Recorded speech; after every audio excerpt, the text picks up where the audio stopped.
સાપરના રાજવી પરિવારના મોભી જીતેન્દ્રસિંહ અજીતસિંહ જાડેજાને બંધક બનાવી ગત તારીખ 20/6/2026ના રોજ બનેલી 2,47,00,000ની ચોરીની ઘટનામાં એલસીબીની ટીમને વધુ એક સફળતા મળી। એલસીબીએ આ ગુનામાં સંડોવાયેલા વધુ 4 શાતિર આરોપીઓને ઝડપી લીધા અને 17,02,000નો મુદ્દામાલ કબજે કર્યો। અગાઉ પોલીસે 3 આરોપીઓને ઝડપી પાડ્યા હતા। બાકી રહેલા આરોપીઓ વિજય નજરુભાઈ માવી રામેશ્વર ઉર્ફ પપ્પુ મચ્છાર, રાજુ કમલજીત જીત્રા અને સાગર મીણાને ઝડપી લઈ 17 લાખનો મુદ્દામાલ કબજે કર્યો।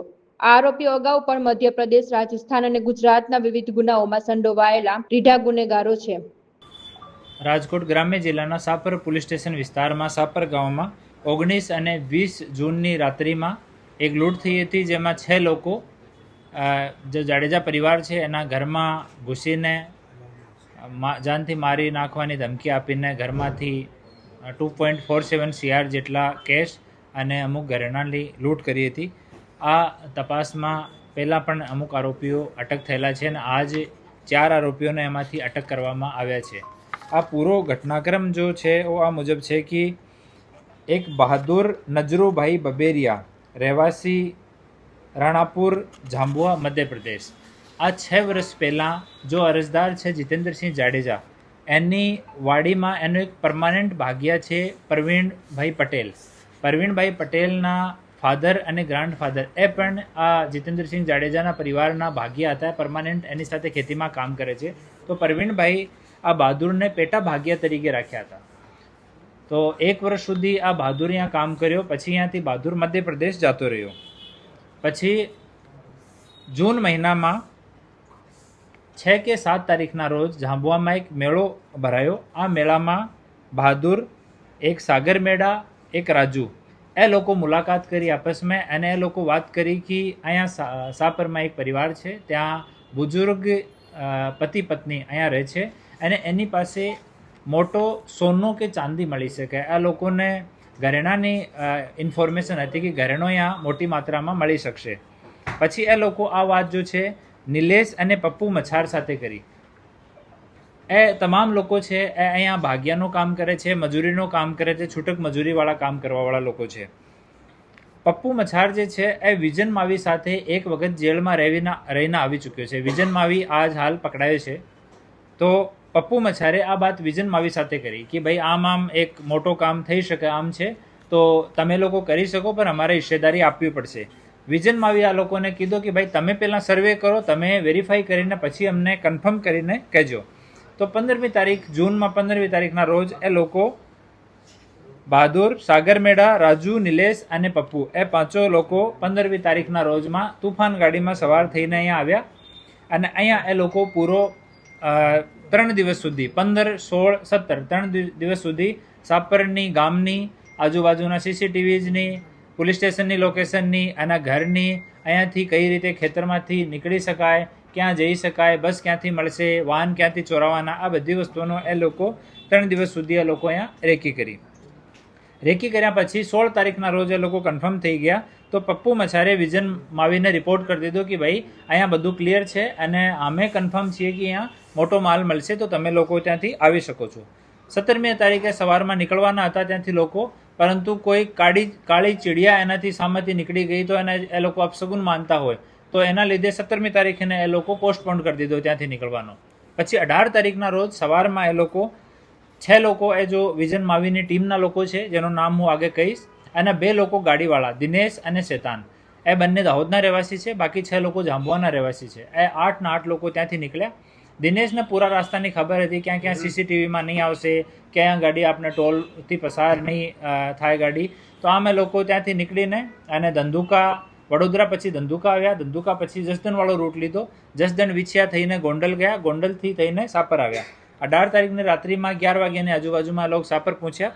ત્યાં આવીને આ વિજનમાં આવી પોતાનો ફોન સ્વિચ ઓફ કરીને ત્યાં જ નાખી દીધો હતો અને આ કલમસિંહ કરીને બીજો આરોપી હતો, આ કલમસિંહના ફોનથી એ લોકો પપ્પુને ફોન કર્યો કે ભાઈ આજે કરી દઈએ, પરંતુ 11, 11:30 થઈ ગયા હતા તો પપ્પુ ના પાડી કે આજ નહીં કરવાનું, આવતીકાલે તમે કરજો અને અહીંયા રહેવાનું પણ નહીં। તો એ લોકો અહીંયાથી નીકળીને ચોટીલા જતા રહ્યા। ચોટીલા એ 6 લોકો ખેતરમાં સૂયા જો ઝાંબુઆવાળા છે અને બંને દાહોદવાળા જો ગાડી સાથે આવ્યા હતા, એ લોકો બાજુમાં એક હોટલ છે, આ હોટલ ઉપર ત્યાં જ ગાડી સાઈડમાં પાર્ક કરીને ત્યાં જ એ લોકો ઊભા રહ્યા। બપોરમાં એ લોકો જો નેક્સ્ટ ડે 19 તારીખના રોજ 3 લોકો આમાંથી ત્યાંથી નીકળી ગયા. 3 લોકો ત્યાંથી નીકળીને સાપર આવી ગયા અને સાપરમાં દિવસમાં પૂરી રેકી ફરીથી જેમ એ લોકો ઇન્ફોર્મર્સ કીધો એમ ફરીથી પૂરી રેકી કરી રાજકોટ સુધી અને પેદલ ચાલીને સાપરનો વિસ્તાર જોયો, સાપર ગામનો અને ઢોલરા ગામનો, જે સોસાયટીથી બાઇક ચોરી કરી, કયા ખેતરમાં બેસવાનું, એ બધી વસ્તુ એ લોકો દિવસમાં રેકી કરી. પછી રાત્રિમાં આ જો બોલેરો ગાડી લઈને આવ્યા હતા, બોલેરો ગાડીમાં બાકીના 5 માણસો જે ચોટીલા રોકાયા હતા એ લોકો પણ આવી ગયા 11 વાગ્યાની પછી. અને બંને લોકો જો દિનેશ અને શેતાન હતા એ ગાડીમાં જઈને આપણે બરુડી ટોલ પાર કરીને ત્યાં જ વેટ કર્યો હતો. એ લોકો કીધું કે ભાઈ તમને ફોન કરવામાં આવશે જ્યારે કામ પૂરો થઈ જશે. પછી એ લોકો ઢોલરા ગામથી થઈને ત્યાં એક ખેતરમાં 2 કલાક સુધી બેઠા રહ્યા. ત્યાં બગલમાં એક રૂમ જેવો છે ત્યાંથી એક ત્રિકમ ચોરાયો અને ત્યાંથી ખેતરના વિસ્તારમાંથી એ લોકો જઈને અને આ જો લૂંટ છે એને અંજામ આપ્યો. અંજામ આપ્યા પછી એ લોકો અહીંયાથી બહાર નીકળીને ઢોલરા ગામની બાજુમાં જે સોસાયટી છે ત્યાંથી 3 બાઇકો ચોરાઈ. 3 બાઇકોમાંથી એક બાઇક ત્યાં જ એ લોકો ડ્રોપ કરી દીધી. કેમ કે બનસિંગ અને એનો ભાઈ બંને 2 લોકો આ લૂંટમાં સામેલ હતા. તો આ બંનેને એવો આશંકા હતી કે 3 બાઇક પર અમે 2 બેસવો પડશે તો એક બાઇકવાળા કંઈ પૈસા વૈસા લઈને જતા નહીં રહે. તો એના માટે ફોર્સ કરીને એક બાઇક ત્યાં જ ઊભી કરાવીને 3 લોકો 2 બાઇક ઉપર બેસીને અને જે રૂટ એ લોકો નક્કી કર્યો હતો ત્યાંથી થઈને આપણે એરપોર્ટની બાજુમાં આરકે ઇન્ડસ્ટ્રીઝ છે ત્યાં જઈને આ બાઇક્સને પાર્ક કરી અને ત્યાં જઈને એ લોકો સેમ જો કલમસિંહનો ફોન હતો એનાથી આ દિનેશને ફોન કરવામાં આવ્યો. દિનેશ અને શેતાન ઓલરેડી બોલેરો ગાડીમાં આ લોકોનો વેટ કરતા હતા. એ લોકો અહીંયાથી નીકળીને ગયા અને ત્યાંથી બેસાડીને બધા લોકો અને સીધા એમપી ગયા. એમપીમાં જઈને એ લોકો ત્યાં ભાગ બટવારા કર્યા. હાલ આમાં જો વિજન માવી અટક થયો છે. એના ઉપર ઓલરેડી 2 ગુના દાખલ છે. મધ્યપ્રદેશનો રહેવાસી છે અને આ મૂળ ચોરી કરવાવાળામાં હતો, મૂળ લૂંટ કરવાવાળા હતો, ઘરમાં ઘૂસ્યો હતો. અને આ વિજન માવી જો બુઝુર્ગ માણસ ત્યાં છે એને ધક્કો મારીને એની છાતી પર બેસી ગયો હતો, એને સાથે મારકૂટ કરી હતી અને મારવાની ધમકી આપી હતી. બીજા જો આજ અટક થયા છે ઓ રામેશ્વર ઉર્ફે પપ્પુ છે. એના ઉપર ઓલરેડી 7 ગુના છે. ત્રીજો રાજુ કલમસિંહ બાબોર છે. આ આપણે અહીંયા કોલીથડ ગામમાં હાલ રહે છે અને મજદૂર સપ્લાયનું એ કામ કરે છે. કોઈને જરૂરિયાત હોય લસુનમાં, પ્યાજમાં, ખેતરમાં તો ત્યાંથી લઈને મજૂરોની સપ્લાય કરે છે. આ જો તુફાન કામમાં થઈ રેકીમાં અને એક બાઇક કામમાં થઈ, આ બંને રાજુની છે. સાગરભાઈ ઉર્ફે સાગરિયા ચોથો આરોપી છે. આ એક એના ઉપર ગુના છે. તો એ 4 લોકો હાલ પકડાયા છે.